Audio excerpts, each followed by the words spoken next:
Welcome to the Innovation and Compliance Podcast, part of the Compliance Podcast Network. Join us every week as we talk with industry innovators who are making compliance to help business run more efficiently and at the end of the day, more profitably. Here's your host, Tom Fox. Everyone, this is Tom Fox, back for another episode. And you are in for a real treat today because I have with me Ian Crosby. Ian is the title as CEO of Bench, co-founder and CEO.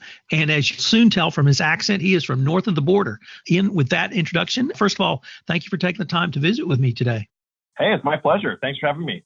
So, Ian, I was really intrigued by your story, the story of Bench, and the innovation you guys are bringing into something that many people think of as an innovative task or perhaps even a back of the house task. So if I could start with, if you could tell us a little bit about yourself and how you came to co-found Bench. Yeah. So, I was a bookkeeper in college. That's how I paid my tuition. And just came across this problem of, how is there not a place you can just go on the internet and get perfect bookkeeping out? Like, why is this something that every single business kind of has to figure out for themselves? Either I have to go interview and hire a bookkeeper. And if I'm not an expert, how do I know that they're good, right? How do I know that they even did their job right? And there's a lot of people who, they get into trouble because their bookkeeper didn't do it right and they had no idea. How could they have known?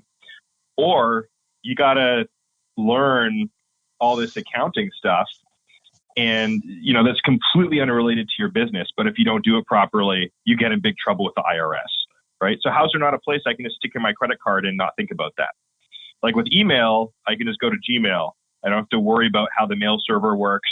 I don't have to worry about whether my mail was delivered or not. Why isn't there that for accounting? So that just really stuck with me. And I went after school. I worked in business for a couple of years, and I couldn't get this idea out of my head. It was kind of like either I'm completely out to lunch, my business intuition is terrible, in which case I'd rather know that at 24, or there's something huge here that's been really overlooked. So I just jumped right into it. I didn't have a background in software at all and never run a business. I didn't know entrepreneurs. I didn't know venture capitalists, but I just figured there was something here and I started asking people if I could do their bookkeeping. That's how we got started. So Ian, the reason I love that story is that you saw a need in the market and you were able to fill that need. And certainly in my home state of Texas, we call that capitalism.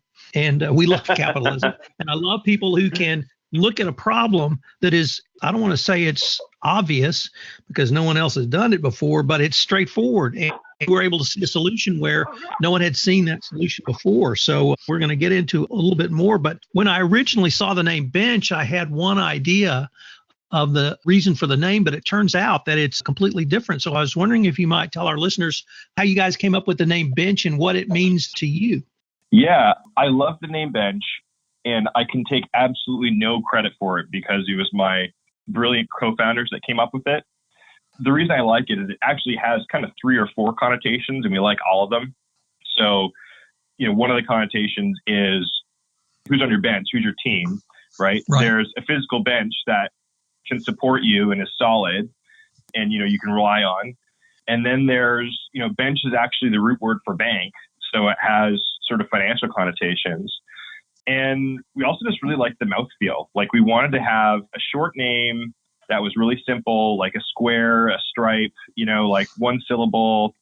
Like we didn't want to be like Ian Crosby Bookkeepers and Associates, right? Like that just says something very different about sort of the brand we're trying to build. We wanted something that just feels really modern, and it really brought all that stuff together. So yeah, the domain name was available. So that was the last sort of, critical piece was we were able to buy it for, $3,000.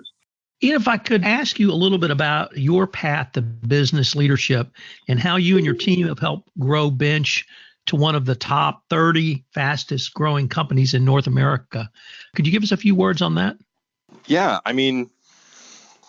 well, I started this business when I was 24 or 25, and I'm, 32 now. And in between there has been, 2 kids and getting married and, just having a whole experience of life. So, it's really been an experience that has pushed, I wouldn't say that I started with one style of leadership.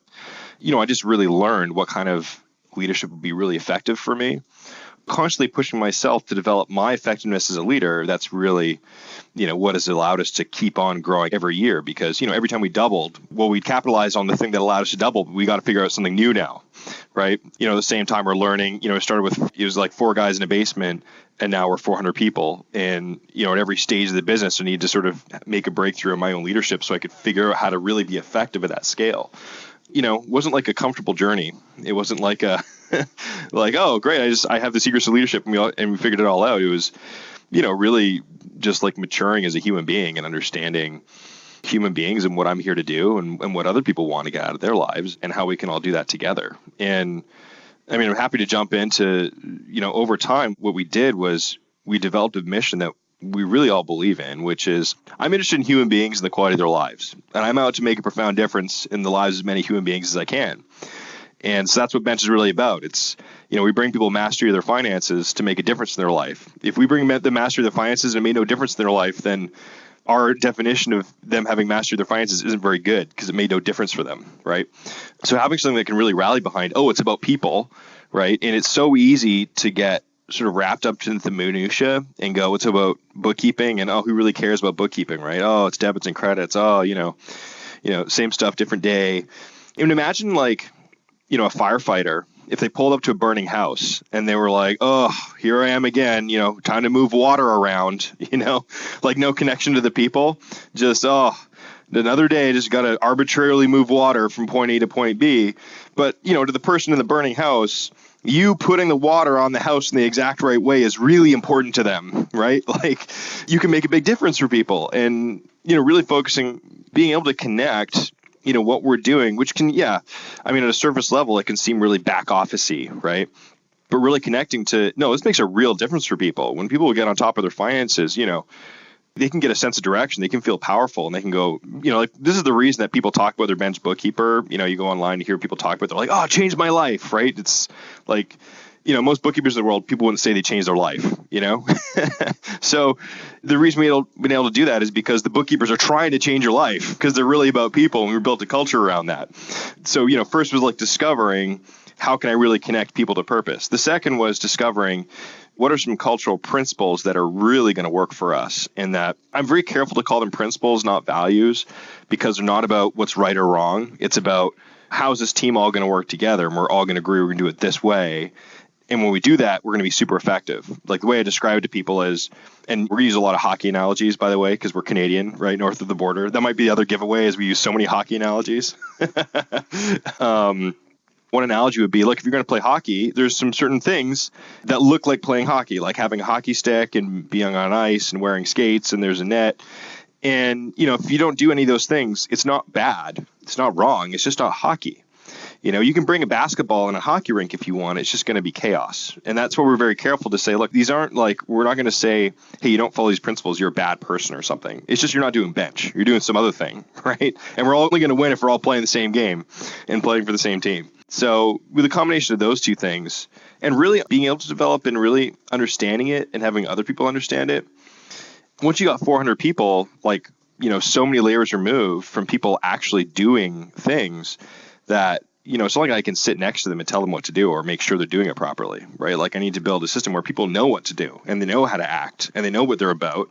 And, they come in Monday and they're going, here's what we're going to do next. And it all makes sense in the context of what we're trying to build. So, I'm just really obsessed with people and culture. That's, how we've been able to have people keep on figuring stuff out that keeps on powering our growth. Like it's not like my unique genius or something. Like I'm sitting there with like these set of tactics, pulling them out at the exact right time.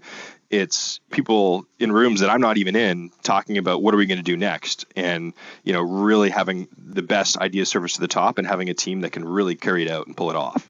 So, Ian, what I'm really hearing is innovation in two yet connected fields. One is with your products for your customers, but I'm also hearing innovation internally to Bench, where, as you said, people are sitting in these rooms talking about what can we do better? How can we deliver a solution more efficiently? How can we as a company make our employee base I don't want to say a better employee base, but more motivated to throw water on that house, if we can go back to that analogy. So it really sounds like you're using innovation in a lot of, like I said, disparate ways, but ways that at the end of the day are intertwined and connected. Yeah. I mean, we don't even actually think of innovation or doing new things. Like, we don't think about that at all. We're just kind of very focused because of our culture on, kind of the problems in front of us or what we're trying to solve. And then people are really uninhibited in being able to come up with their ideas and go test them out and execute them. And then what pops out the other end is a bunch of new stuff, right? It's just sort of what inevitably comes out the other end of that process. It's not like we're like trying to force it to happen. And, the way we do it is we just set up like the right ingredients and let it happen. Like when we try to force it to happen, it just doesn't happen. Let me turn to the products and services that you deliver to your customers. Why do you think, and frankly, your professional experience as a bookkeeper, why is it so important for a small business owner, or perhaps even not a small one, to have a service that keeps or makes bookkeeping simple, affordable for them going forward? Well, there's so many people we talk to, and they actually don't know if they're making money right now, and they don't know if they're going to be making money 12 months from now, or, what's really going to go on in their business. We talk to people who don't really know how to file taxes or if they're doing it right. And, what it really comes down to is you should just have the stuff at your fingertips. It's not something you should have to worry about, right? Like, you could solve this with, 50 or 100 hours of your own effort, or you could just have someone serve it up to you. And part of being really successful in business is having an awesome team around you that can let you do awesome things without you having to put in a lot of effort, like just allowing you to do what you do well naturally. And that's why it can be really important to have, someone like Bench on your team. That's how we think about it, right? Is we actually take responsibility that you're getting this, that you're getting what you need in the area of your finances, and not, like there's this sort of terrible saying in business, which is garbage in, garbage out, right? And we kind of reject that. Like when it comes to bookkeeping, we're not garbage in, garbage out. We're not, like, well, you told us the wrong thing, so your books are wrong now. That's your fault. We take responsibility that people's books are right in the way that I take responsibility that my daughter doesn't run out in the street. When it comes to that, I don't go, well, my daughter didn't listen to what I said, so I guess she gets run over now, right? It's, okay, I'm really going to take care of this. I really care that this happens, and that, there's an outcome here that I really intensely care about. And, the way we've built our culture is we care about people's books being right and them understanding them the way that I care about my daughter running out in the street, or the way that, an airline cares about, like there's certain things, by the way, that airlines don't care about. So I'm not saying like, be like an airline. The one thing they do really well is we have gone for, a decade without a fatal accident on a major domestic carrier, right? It's like the planes take off and they land safely, and they really care about that. And they've built systems that make sure that, you take off from San Francisco, you have high confidence you're landing in New York. It's not like, oh, well, I guess someone brought on the wrong luggage and who could have known, so now the plane's going down, And there's certain businesses where they really take responsibility that an outcome is going to happen, And whenever you can find someone like that, like it's just so rare in the world that you can find people like that are really going to take responsibility that something happens for you, that if you can find someone like that, like hold on to them for dear life, right? And that's how we built Bench, so that people could, just have that in the area of their finances.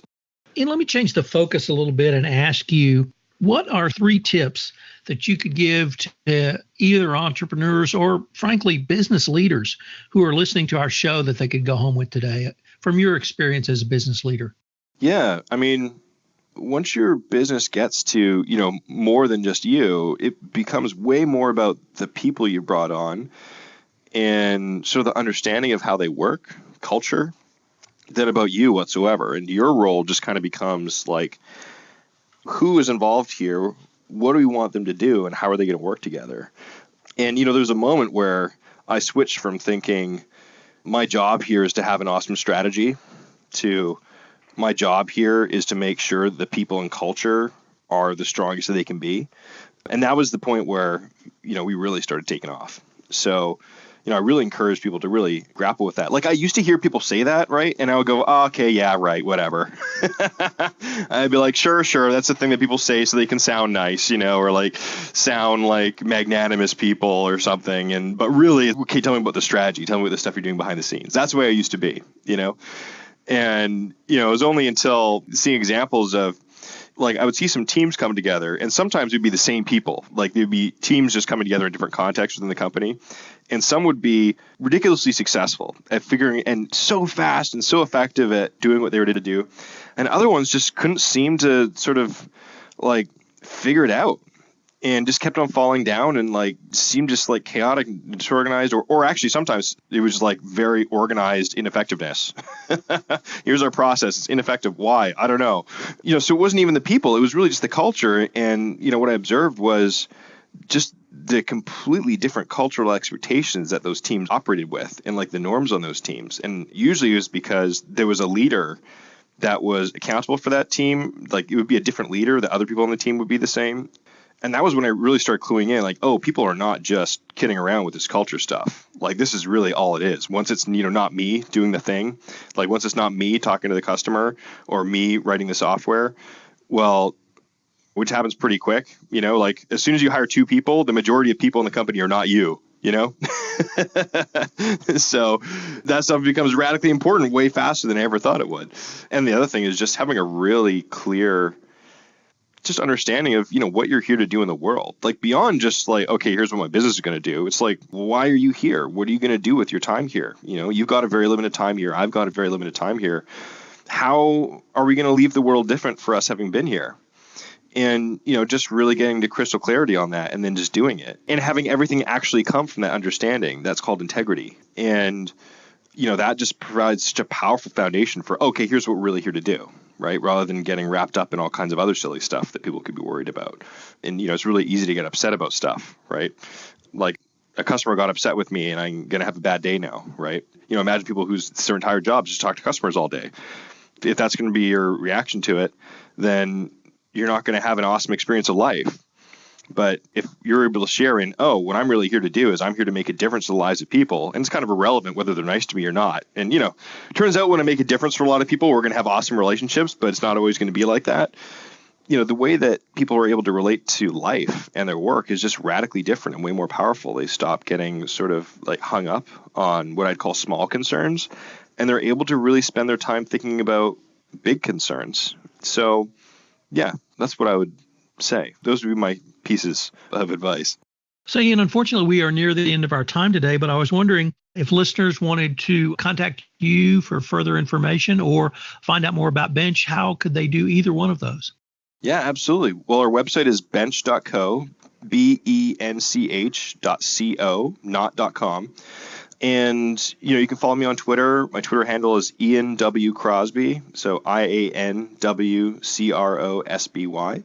And yeah, happy to get into contact with anyone who has questions. Well, Ian, thank you for taking the time to visit with me today. Absolutely. Thanks for having me. If you're a compliance professional looking for a convenient and effective way to fulfill your continuing education requirements, go to fcpacompliancereport.com/courses and choose from 4 hour-long training packages that will keep you current. That's fcpacompliancereport.com/courses.